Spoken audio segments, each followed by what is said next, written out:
The house belongs to my Anna now.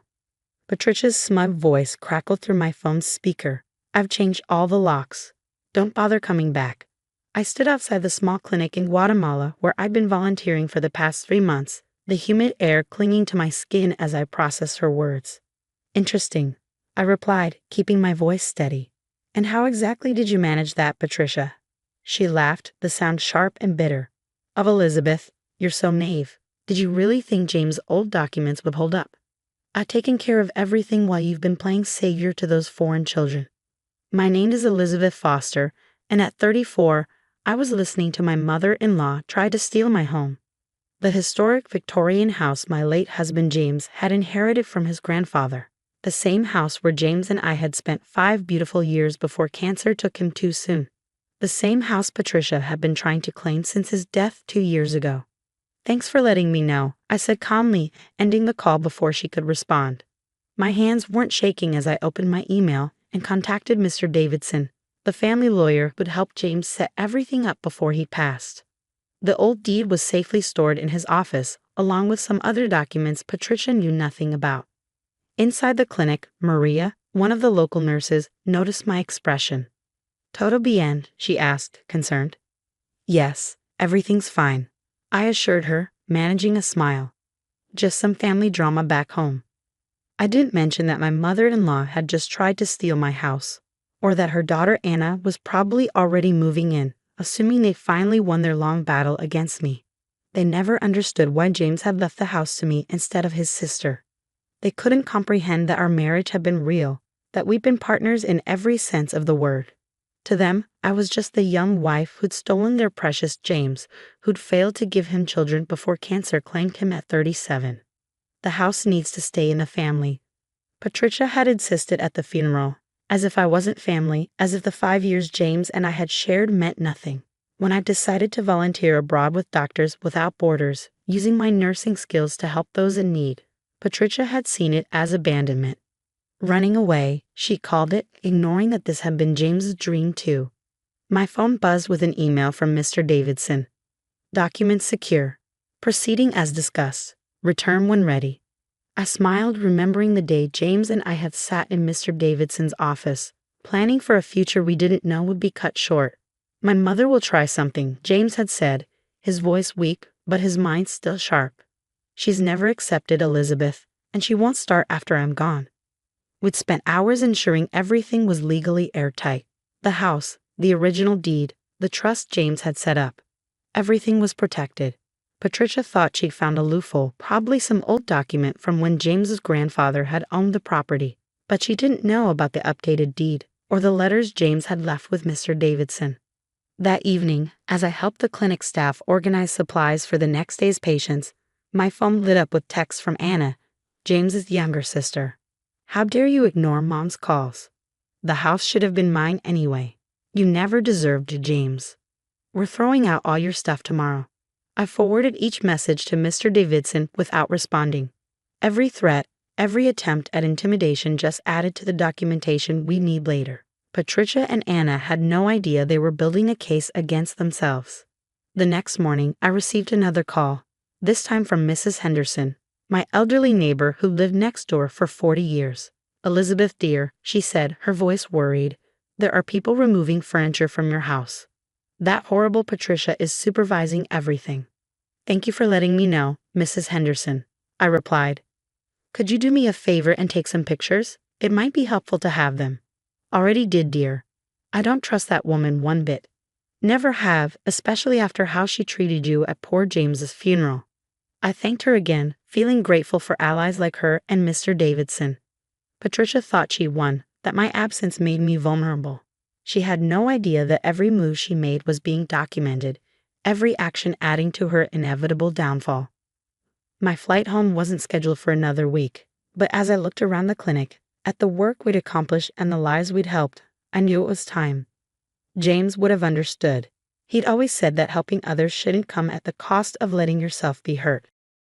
I booked a flight for the next day, sent Mr. Davidson my arrival details, and spent my last evening in Guatemala sitting on the clinic's porch, watching the sunset paint the sky in brilliant oranges and pinks. I thought about James, about the life we'd shared in that beautiful old house, and about the promises we'd made to each other. Don't let them push you around after I'm gone, he'd said during one of his last lucid moments. You're stronger than they know. As I packed my bags that night, I found the small photo album I always carried. Pictures of James and me in happier times, most of them taken in the house Patricia now thought she could steal. There we were on the front porch, painting the shutters together. In the garden we planted, by the fireplace during our last Christmas. The house wasn't just property, it was the physical embodiment of our love story, of the life we built together. Patricia thought she could erase that by changing the locks and moving Anna in. She had no idea what was coming. Tomorrow I would board a plane home, armed with more than just memories and an old deed. I had truth, legal documentation, and most importantly, James's final letters. The ones that would show everyone exactly why he'd left the house to me, and what he really thought of his mother's attempts to control everything. Patricia wanted a fight. Fine. But this time, I wasn't going to stay quiet and take it.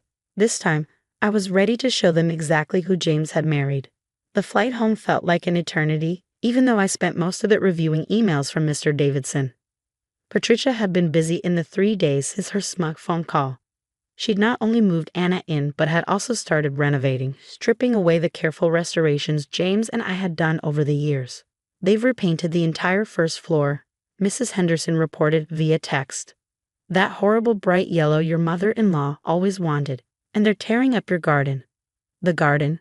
I closed my eyes, remembering the weekends James and I had spent planting each flower, each herb. Even during his chemotherapy, he'd sit in his favorite chair by the window, directing me on where to plant the new roses he'd ordered. We're creating something lasting, he'd said, his smile tired but genuine. When my taxi pulled up to the house, I sat there for a moment, taking in the changes. The elegant sage green exterior James and I had chosen was now a garish yellow. The carefully tended flower beds were torn up, replaced with what looked like artificial turf. Even our handmade welcome sign had been replaced with a giant Anna's Home Sweet Home plaque. As I stepped out of the taxi, Anna emerged from the front door, her face twisting with anger. "What are you doing here?" she demanded, crossing her arms. "Mom said you got the message." "Oh, I got it," I replied calmly, pulling my suitcase from the trunk. "Along with pictures of you removing my belongings, documentation of the unauthorized renovations, and records of every threatening message you've sent." Patricia appeared behind her daughter, her expression smug until she saw Mr. Davidson's car pulling up to the curb. "You're wasting your time," she called out, though I noticed a slight tremor in her voice.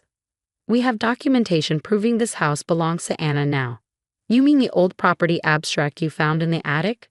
I asked, watching her face pale. "The one from before James's grandfather transferred everything into the family trust." Mr. Davidson stepped out of his car, briefcase in hand. "Mrs. Foster, everything is ready at the courthouse if you'd like to proceed." Patricia's smugness wavered. "What courthouse? What is she talking about, Anna?" I walked up the front path, noticing how they even changed the antique door knocker James and I had found at a flea market. "Would you like to show them the documents now, Mr. Davidson, or should we wait for the police to arrive?" "Police?" Anna's voice cracked. "Mom, you said this was legal." "Oh, it's very much illegal," Mr. Davidson replied, opening his briefcase. "Unauthorized property transfer, theft, destruction of personal property. And that's just the beginning." Patricia's face reddened.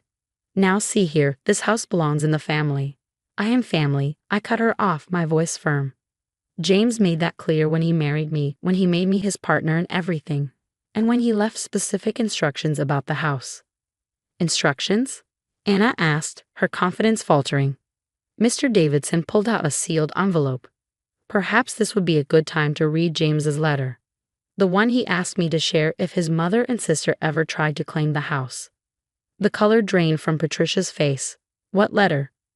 My hands didn't shake as I opened the envelope, though my heart ached seeing James's familiar handwriting. "Dear Mother and Anna, if you're reading this, it means you've tried to take the house from Elizabeth, just as you've tried to take everything else since I married her. Let me be clear. This house belongs to Elizabeth, not because of legal documents, but because she made it a home. While you complained about her changing the family property, she was by my side, making every day I had left meaningful. Where were you during my chemotherapy? Elizabeth was here, holding me through the worst nights. When I wanted to give up, she reminded me to fight. While you were planning how to protect the family legacy, she was protecting me, loving me, making me laugh even when everything hurt. This house isn't just property to her, it's every moment we shared, every dream we built. She didn't marry me for money or status, as you always claimed. She married me for love, and she loved me better than I ever thought possible. So no, Mother Anna, you don't get to take this from her, not the house, not the memories, not any of it. Elizabeth, my love, I'm sorry they're putting you through this. Show them this letter, show them the truth, and then show them the door. All my love, James. Silence fell over the porch. Anna was crying, but Patricia stood rigid, her face a mask of fury and disbelief. Now, Mr. Davidson said, pulling out more papers, shall we discuss the legal ramifications of your actions? The unauthorized changes to the property? The disposal of Mrs. Foster's personal belongings? You can't prove anything, Patricia started, but Mrs. Henderson's voice rang out from next door. Actually, I have photos of everything, time-stamped here, showing exactly who did what and when. Patricia's shoulders sagged as the weight of her actions finally seemed to hit her. The sound of a police car approaching made Anna step back, her earlier bravado completely gone. Elizabeth, she started, we didn't know. Yes, you did. I cut her off. You knew exactly what you were doing. You just didn't think I'd fight back. The police officers approached and Mr. Davidson began explaining the situation. As they took statements and documented the changes to the property, I stood in the garden James and I had planted, looking at the destruction Patricia and Anna had wrought in just a few days. But under the artificial turf, I could see the tips of our perennials pushing through. Some things were too deeply rooted to be destroyed so easily. Just like my love for James, just like my right to the home we'd built together. The day wasn't over yet, but already I could feel a shift in the air. Patricia and Anna's perfect plan had crumbled, exposed by James' own words and their own arrogance. They had gambled everything on me being too weak, too passive to stand up to them. They had forgotten one crucial thing. James hadn't married someone weak. He had married someone who would fight for what mattered, who would honor his memory by protecting what we built together. As the police led Patricia and Anna away to give formal statements, I pulled out my copy of the house key, the original, the one that would always work no matter how many locks they changed. It was time to go home, really home, and begin undoing their damage. James had trusted me to protect our home. And that's exactly what I had done. 6 months later, I stood in my restored garden, watching the spring bulbs James and I had planted years ago push through the soil. The house behind me was back to its original sage green, every change Patricia and Anna had made carefully undone. It hadn't been easy, but with each restored detail, I felt closer to the life James and I had built. The legal consequences for Patricia and Anna had been swift and significant. They were ordered to pay for all damages to the property, and a restraining order kept them from coming within 500 feet of the house. Mr. Davidson had been thorough in pressing charges for their attempted theft and property destruction. You did the right thing, Mrs. Henderson said one evening, sharing tea with me on the porch where James and I used to watch sunsets. That house was never meant for them. James knew exactly what he was doing when he left it to you. She was right. The house had become more than just a building. It was a testament to love, strength, and the power of standing up for what's right. In the months since the confrontation, I'd received letters from James' extended family, many apologizing for believing Patricia's lies about me over the years.